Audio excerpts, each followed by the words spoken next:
मोहब्बत ही नहीं है तो उस दुनिया में जिंदा रह के बंदा क्या करेगा। गुरूर ने इस दुनिया को आग में बदल दिया। घमंड ने समाज को रहने के काबिल नहीं बनाया। और इस्लाम सबसे पहला काम यही करना चाहता है कि आदमी के घमंड को तोड़ देना चाहता है। बेशक सर से लेके पांव तक सारे पार्ट्स में सबसे ऊंचा हिस्सा है पेशानी का।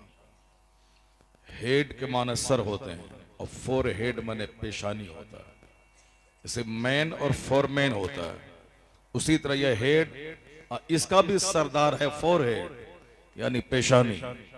नमाज़े पंजगाना में इसी पेशानी को झुकवा कर इस्लाम ये चाहता है कि तू बोल कि मैं कुछ नहीं हूं, खुदा ही सब कुछ। सुभान अल्लाह।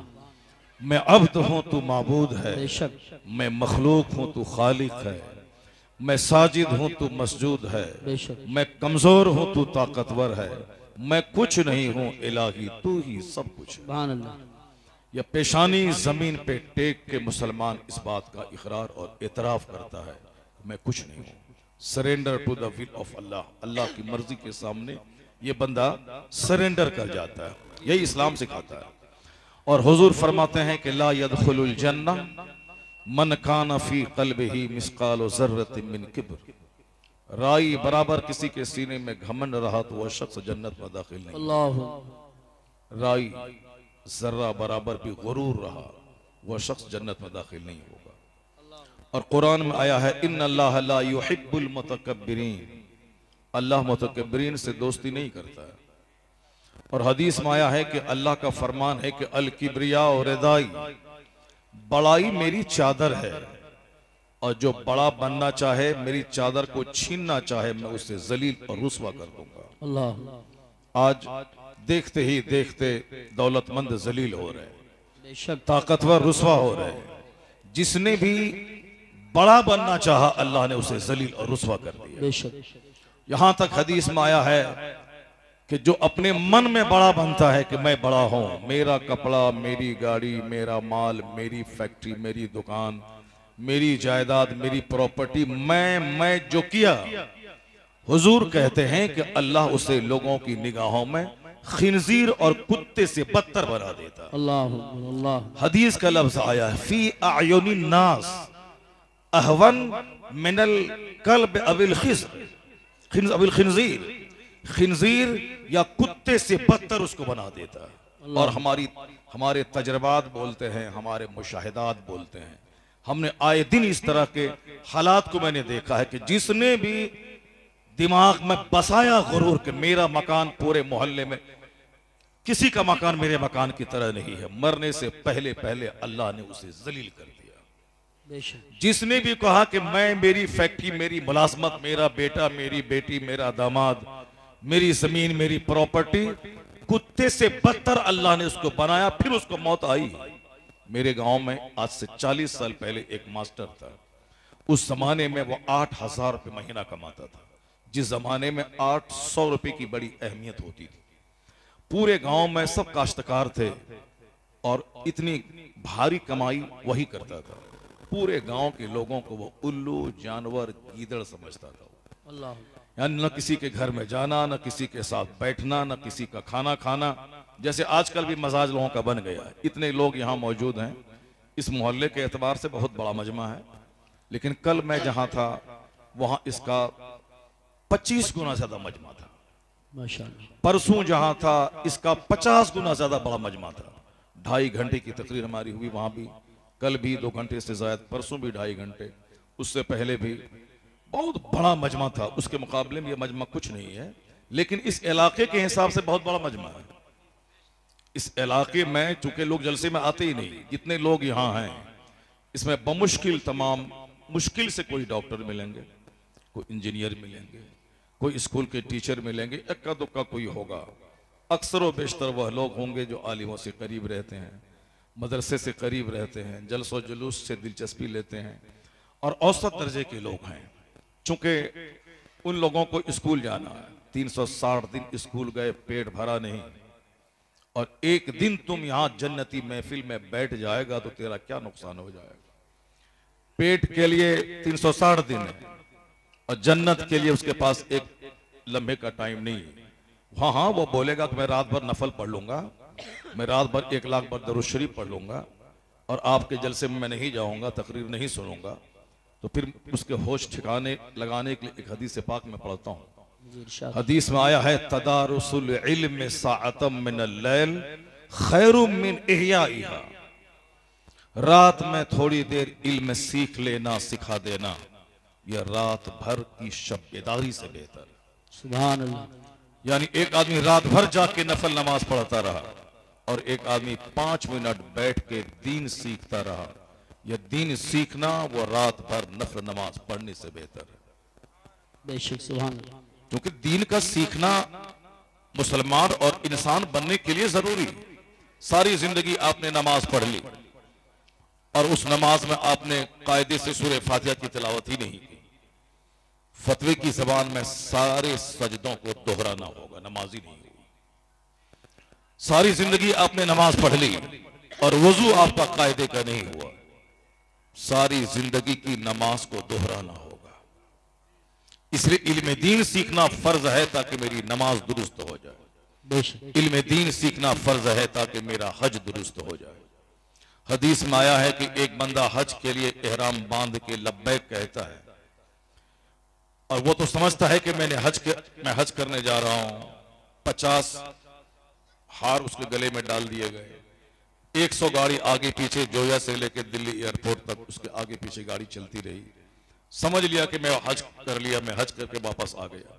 लेकिन सुनिए हदीस में क्या आया, जिस तरह से जैसे ही एक आदमी एहराम का कपड़ा बांध कर हज का इरादा करके वो नियत करता है हज की, अगर उसकी कमाई उसकी दुरुस्त नहीं है, झूठ बोल के पैसा कमाया, दूसरों को ठग के पैसा कमाया, तो जैसे ही वो एहराम बांध कर नियत करता है, फयुनादी मुनादी मिनस समा, आसमान से एक आवाज लगाने वाला आवाज लगाता है, फरिश्ता, ला लब्बैक वला साअदैक ज़ाद का हरामुन व हज का मरदूद।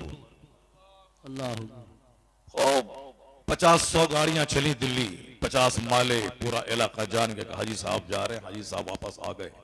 क्या कहा हुजूर, हदीस में क्या आया, जैसे ही वह बगैर सिली लुंगी और चादर ओढ़ कर कहता है नवैतुल हज वल उम्रा, उस वक्त एक फरिश्ता आवाज लगाता है, ला लब्बैक, तेरा लब्बैक कहना कबूल नहीं, तेरी हाजिरी कबूल नहीं है, ज़ादो का हरामुन व हज का मरदूद, तेरा सफर का जो खर्च है वो हराम का है और तेरा हज तेरे चेहरे पे मार दिया जा रहा। दुनिया में ढंडोरा पीट गया कि हाजी साहब हैं, अल्लाह के नजदीक वो हाजी ही नहीं, हज ही नहीं, उसके चेहरे पे मार दी। क्यों? बहुत सारे लोग हैं जिसकी कमाई ठीक नहीं है, कमाई सही है, नीयत सही नहीं है, नीयत सही है, हज के अरकान की अदायगी दुरुस्त नहीं है। इसलिए इल्म दीन का हासिल करना फर्ज इसलिए है ताकि 10 लाख रुपए खर्च करके जो मैं हज को जाऊं तो मेरा हज बर्बाद ना हो, कमाई भी पाक हो, नीयत भी पाक हो, कि कोई जाने ना जाने हज मुझ पर फर्ज है, मैं फर्ज अदा करने जा रहा हूं। अगर ये नीयत हुई कि हज कबूल हुआ कि नहीं हुआ, क़यामत में क्या होगा ना होगा, अभी 10 लाख खर्च हो रहे, कम से कम 10 लाख लोग जान जाएं मुझको, 50 गांव के लोग जान जाएं, सब हाथ चूमे आगे पीछे करें, कौन जन्नत और जहन्नम की फिक्र करता है। यहां तो इज्जत मिल गई, इज्जत पाने के लोग करोड़ों रुपए लोग लुटा देते हैं। पोस्टर में अपना नाम देने के लिए लोग 50-50 हजार रुपए मदरसे वालों को डोनेट कर देते हैं कि मेरा नाम पोस्टर में आना चाहिए, कि फला शख्स की तरफ से ये पोस्टर की छपाई हुई है।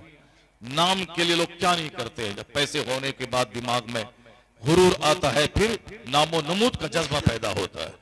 तो उन तमाम तबाही से बचने के लिए जरूरी है कि इल्म दीन हासिल करे, वह जान ले कि किन किन तरीकों से अमल जाया होता है और किन किन रास्तों पे अमल करने के बाद नेक अमाल तबाही से बच जाते हैं। क्या करें क्या नहीं करें, क्या लीगल है क्या इलीगल है, क्या राइट है क्या रॉन्ग है, क्या परमिटेड है क्या फॉरबिडन है, क्या मुफीद है क्या मुज़िर है, क्या हार्मफुल है क्या यूजफुल है। यही पैगाम मदरसे की चटाई पे आने वाले बच्चों की गुट्ठी में पिलाया जाता है। ये मदरसा इंसान बनाने की फैक्ट्री है, ये जहां आदमी को ह्यूमैनिटी का दर्स दिया जाता है, आज हिंदुस्तान में जितने भी घोटाले हो रहे हैं कोई मदरसे का पढ़ा लिखा आदमी नहीं कर रहा है। बेशक। चाहे यूरिया घोटाला हो, वो इसी कॉलेज और स्कूल और यूनिवर्सिटी का पढ़ा होगा। चाहे चारा घोटाला हो, इसी स्कूल और कॉलेज और यूनिवर्सिटी का प्रोडक्ट। चाहे ताबूत घोटाला हो, इसी स्कूल कॉलेज और यूनिवर्सिटी का प्रोडक्ट। कोई ऑक्सफोर्ड से पढ़ के आया है, बहुत बड़े मंत्रालय को संभाला है, कई दिन के बाद पता चला कि बोफोर्स घोटाले में खरबों रुपए हिंदुस्तान के बर्बाद हो गए। कैम्ब्रिज से पढ़ के आए, घोटाला कर रहे हैं। ऑक्सफोर्ड से पढ़ के आए, घोटाला कर रहे हैं। साहब अमेरिका से FRCS की डिग्री लेके आए और दिल्ली में क्लिनिक खोल दी। तमन्ना है कि मेरा बेटा अमेरिका में पढ़ेगा, मेरा घर 1 कट्ठा नहीं 1 एकड़ में बनेगा, मेरी गाड़ी फॉर्च्यूनर नहीं बल्कि 5 करोड़ की BMW कंपनी की कार होगी। इतनी सारी तमन्नाएं लेके वो क्लिनिक में बैठा है। पैसा कहां से आएगा? MBBS की डिग्री लेने के बाद कोई रुपए का नोट अपनी क्लिनिक में नहीं लगा, नोट का दरख्त अपनी क्लिनिक में नहीं लगाता है कि आए बैठे और नोट तोड़ें, झोला में कसें और शाम में घर चले जाएं। नहीं, मरीजों के जरिए ही पैसे आएंगे। अब मरीज का इलाज अगर वह सच बोल कर करे तो रोजाना वह 2000 रुपए कमाएंगे, झूठ बोल के करे तो 2 लाख रुपए कमाएंगे। तो अब उन्होंने कहा कि तमन्नाएं बहुत हैं, रिस्पॉन्सिबिलिटीज बहुत ज्यादा है, उसके हुसूल के लिए उसे झूठ का लिबास पहनना पड़ता है, नॉर्मल डिलीवरी को सिजलिंग करनी पड़ती है, उसे जेनेरिक दवाइयां लिखनी पड़ती है। कमजोर कंपनी वालों ने उसको उसके घर में AC दे दी, उसकी कमजोर दवाइयां लिखनी पड़ती हैं। 2 4 10 दलाल चारों तरफ बिखरे, बहुत जबरदस्त इलाज इनका होता है। ये ऑक्सफोर्ड से पढ़ के आए हैं, बहुत काबिल डॉक्टर है। अब पैथोलॉजी से शाम में पैसे आ रहे हैं, मेडिकल की दुकान से पैसे आ रहे हैं। और इस तरीके से एक डॉक्टर गरीब की जमीन बेचवा के नॉर्मल डिलीवरी को सिजलिंग करके उसकी जमीन बेचवा दी अपना आशियाना बनाने के लिए। अल्लाह। उस गरीब के जेवरात गिरवी रखवा दिए अपना घर आबाद करने के लिए। उस गरीब की जमीन बेचवा दी और अपने बच्चों को अमेरिका में पढ़ाने के लिए। लोग क्या कहते हैं? ये डॉक्टर है मगर इंसान नहीं है, इंसान नहीं, भेड़िया है, ये दरिंदा है। तो डॉक्टर बनना और है, इंसान बनना और है। बेशक। वाह वाह वाह वाह वाह। अभी आपने देखा होगा कि साहब मोरबी गुजरात में जो झूला वाला पुल गिरा जिसमें 200 से ज्यादा लोग मर गए, वहां भी इंजीनियर की जहालत, इंजीनियर का हिर्स काम कर रहा था। अगरचे NOC नहीं मिली म्यूनिसिपैलिटी की तरफ से कि आप पुल को खोल लीजिए, पुल के रिपेयरिंग के बाद जब तक नो ऑब्जेक्शन सर्टिफिकेट हासिल ना हो उस वक्त तक उसे नहीं खोलना था। मगर पैसे कमाने की हवस ने बगैर NOC के उसने खोल दिया ताकि लोग आए और टिकट मैं बेचूं, उससे लाखों का फायदा हो। तो सैकड़ों की जान उस इंजीनियर ने ले ली। मोदी जी ने भी खूब फटकारा उसे, जबकि बाज़ाब्ता तौर पर कॉन्ट्रैक्ट दे दिए गए, पैसे अलॉट हो गए, फिर बगैर किसी मुरम्मत के उस पुल को खोल के से दिया गया। सिर्फ पैसा। लोग कहते वो इंजीनियर नहीं, वो जानवर है जिसने 200 लोगों की जान ले ली। इंजीनियर होना और है, इंसान होना और है। बेशक बेशक बेशक। वाह। स्कूल का हेडमास्टर है, बच्चों के खिलाने के लिए गवर्नमेंट ने पैसा दिया, बच्चों के पहनने के लिए गवर्नमेंट ने पोशाक के फंड दिए, किसी बच्चे को कपड़ा दिया किसी को नहीं, मकान की मरम्मत और फर्नीचर के लिए पैसे मिले। और साहब एक हेडमास्टर है, वो अपनी गाड़ी स्विफ्ट से आ रहा है, आना है 10 बजे तो आते हैं 12 बजे, जाना है 4 बजे तो जाते हैं 2 बजे। उन्होंने पोशाक फंड का पैसा मारा क्योंकि उसको अपने बेटे को रूस में पढ़ाना है। 1 लाख माहाना तनख्वाह है उसकी, पेट नहीं भर रहा है। चूंकि ख्वाहिशात बहुत लंबी है, मकान उन्होंने 50 लाख का बनवाया है, उसके हर महीने बैंक का लोन भी देना है। उनके घर में गाड़ी है 10 लाख की, उसका भी किस्त हर महीने उसको चुकाना है। 1 लाख माहाना है, खर्च यहाँ 5 लाख रुपए का है।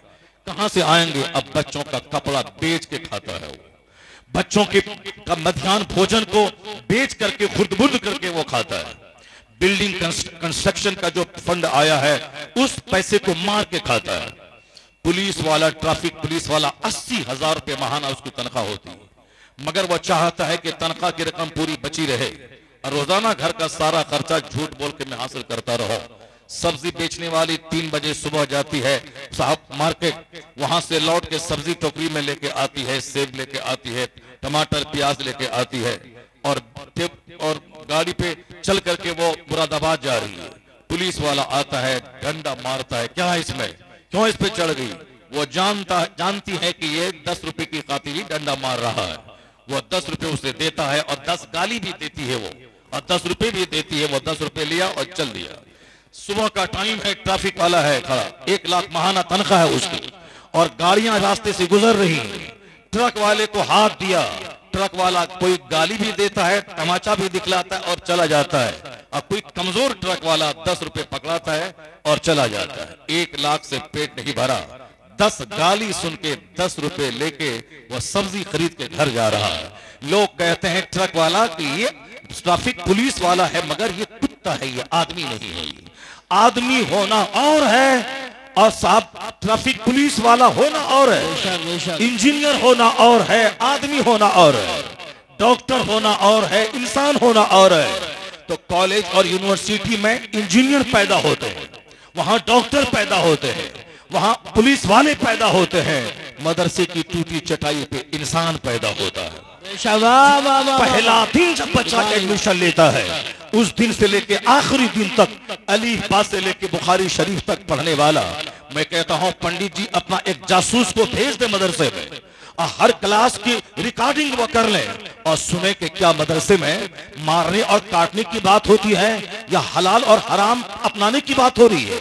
मदरसे में मानवता का पाठ सिखाया जाता है या यहाँ आतंकवादी बनाया जाता है। मैं कसम खा के कहता हूँ, किसी भी मदरसे में, हमने भी मदरसे में 20 साल तक तालीम हासिल की, पर कभी नहीं सुना कि हाथ में तलवार लेना किसी काफिर को मार देना, हाथ में लाठी लेना अपने पड़ोस को मार देना। नहीं, बात जब भी हुई सच बोलना, झूठ मत बोलना, माँ बाप को मत सताना, पड़ोसी को मत सताना, बिला वजह किसी कुत्ते को भी मत मारना, बिला वजह किसी चूटी को भी मत मसलना। गरीबों का, मिस्कीनों का, यतीमों का, राहगीरों का, मिस्कीनों का, सबका ख्याल रखना।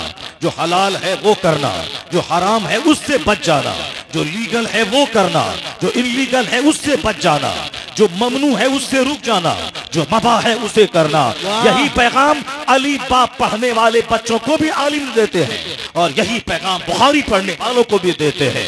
क्या करना है, क्या नहीं करना है, यही तो है इंसान का डिफिनेशन, कि मुझे क्या करना है, क्या नहीं करना है। जो हराम और हलाल में तमीज के साथ जिंदा रहे वही आदमी है।